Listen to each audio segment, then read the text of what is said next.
Om Namo Venkatesaya. Welcome back to our channel. ఈరోజు video ఏంటంటే కృష్ణాష్టమికి ఉట్లు ఎందుకు కొడతారు ఏంటనేది తెలుసుకుందాం. అలాగే శాంతి నిలయానికి వచ్చిన మన బాలకృష్ణుడు ఈ వీడియోలో వీక్షిస్తారని నేను కోరుకుంటున్నాను. అలాగే ఉట్లోత్సవాన్ని కూడా ఈ వీడియోలో చూడాల్సిందిగా నేను కోరుకుంటున్నాను. ముందుగా అయితే నా వీడియోని చివరి వరకు చూసి దయచేసి లైక్ చేయండి. మీరు లైక్ చేయడం వల్ల ఈ వీడియోలు మరికొందరికి వెళ్తాయి కాబట్టి దయచేసి లైక్ చేయవలసిందిగా కోరుకుంటున్నాను. అయితే ఈరోజు వీడియోలోకి వెళ్ళిపోదాం. ఈ కృష్ణాష్టమికి ఉట్లు ఎందుకు కొట్టాలి అంటే కనుక ఇది ఒక క్రీడ. ఈ క్రీడను ఆనాడు అంటే ఒక లీల. ఆ లీలను స్వామివారు కృష్ణ పరమాత్మ ఒకానొక సమయంలో ఈ యొక్క అంటే వాళ్ళు అంటే గోపికలు కదండి. గోపికలు ఏం చేసేవాళ్ళంటే వెన్న తీసి వెన్నను పైన ఉట్టిలో పెట్టేవాళ్ళు. అప్పట్లో మట్టి ఏ ఉండే కాబట్టి ఉట్లో పెట్టేవాళ్ళు కదా. అది ఈ కృష్ణస్వామి వారు ఈ లీలతో వెళ్ళి అక్కడ పీట వేసుకునో లేదంటే ఏదన్నా హైట్ పెట్టుకునో దాని మీద ఎక్కి పగలకొట్టి ఆ వెన్నను తినేవారు. దానికి గుర్తుగా మనం చేసుకునే కార్యక్రమమే ఈ ఉట్లోత్సవంగా పేర్కొంటారు. ఆనాడు ఆ లీలను గుర్తు చేసుకుంటూ మనందరం కూడా ఆ యొక్క ఉట్లోత్సవాన్ని ఆ క్రతువుని మనం ఆచరిస్తూ ఉంటాం. అయితే ఈ ఉట్లోత్సవం కృష్ణాష్టమి రోజే చేయాలా అంటే లేదండి. కృష్ణాష్టమి తర్వాత రోజు కానీ ఆ తర్వాత 5 రోజులకు కానీ 9 రోజులకు కానీ 11 రోజులకు కానీ మన ఇష్ట ప్రకారం ఎప్పుడైనా చేసుకోవచ్చు. కానీ ఈ యొక్క కృష్ణాష్టమిని తర్వాత రోజు అంటే కృష్ణాష్టమి రోజు నైటు అర్ధరాత్రి 1 గంటకు స్వామివారు కారాగారంలో జన్మించారు. అష్టమి అంటే నవమి గడియలు వచ్చేసినాయి. అష్టమి దాటంగానే నవమి ఆ గడియాల్లో వచ్చేసినాయి కదా. అర్ధరాత్రి అంటారు 12 గంటల సమయంలో ఆ స్వామివారు ఇక్కడ ఆవిర్భవించారు కాబట్టి ఆ రోజు గుర్తుగా ఈ యొక్క ఉట్లోత్సవాన్ని జరుపుకోవటం జరుగుతుంది తిరుమలలో.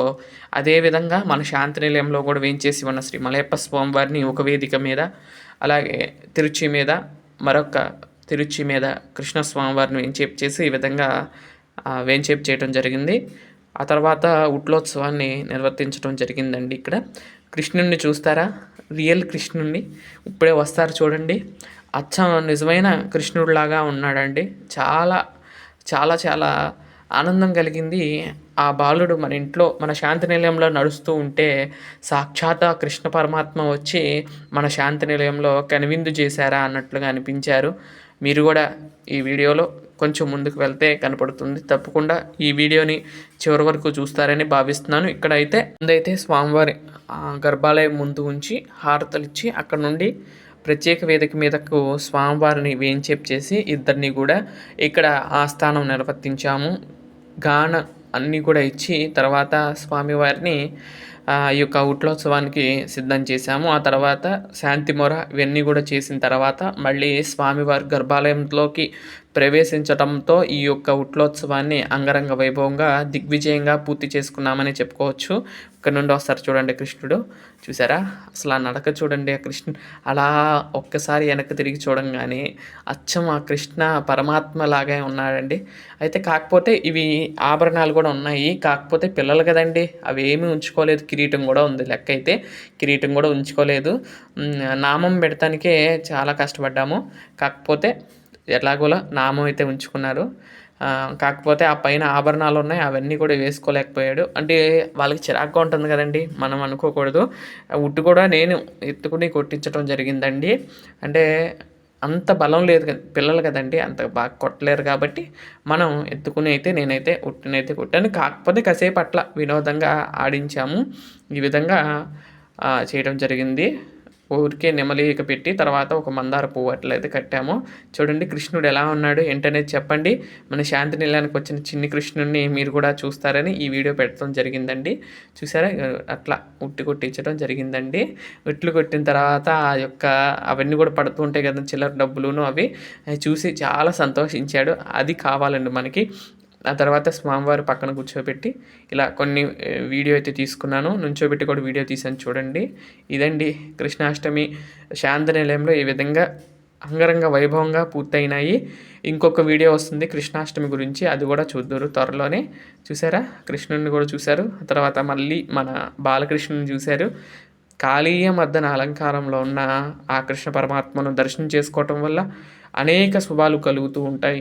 అలాగే ఈ ఉట్లోత్సవాన్ని ఎవరైతే వీక్షించారో, ఎవరైతే సంతానం లేక బాధపడుతున్నారో అటువంటి వారందరికీ కూడా సంతానాన్ని కలిగించాలని ఆ యొక్క కృష్ణ పరమాత్మను ఎల్లవేళలా వేడుకుంటున్నాను. ఎవరైతే ఈ యొక్క బాధతో బాధపడుతున్నారో మరొక్కసారి చెప్తున్న వారందరికీ కూడా సత్సంతానాన్ని ఆ కృష్ణ పరమాత్మ కలిగించాలని నేను మనస్ఫూర్తిగా కోరుకుంటున్నాను. చూసారా, ఈ విధంగా అయితే కొంచెం వీడియోలో అయితే తీశాను.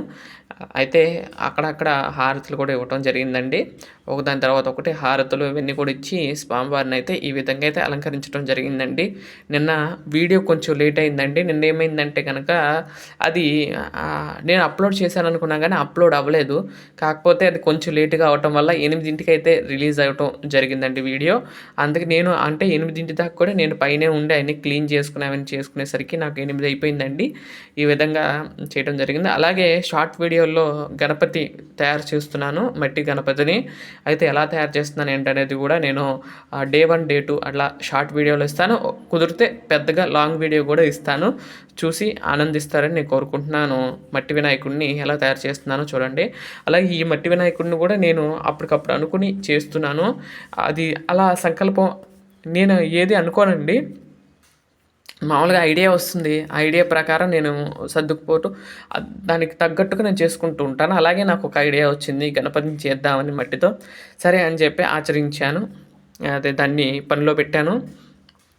ఈరోజు డే 1 వీడియోగా మీకు అందిస్తున్నాను. ఈ 9 రోజుల్లో వినాయకుడిని ఎలా తయారు చేస్తాననేది చూడండి. తప్పకుండా వీడియోని చివరి వరకు చూస్తారని నేను భావిస్తున్నాను. ఇదండి ఈరోజు వీడియో. కృష్ణ పరమాత్మ యొక్క హారతిని మీరు కూడా కళ్ళకద్దుకోండి. మరొక మంచి వీడియోతో రేపటి వీడియోలో కలుస్తాను. అంతవరకు సెలవు. నమస్కారం. ఓం నమో వెంకటేశాయ.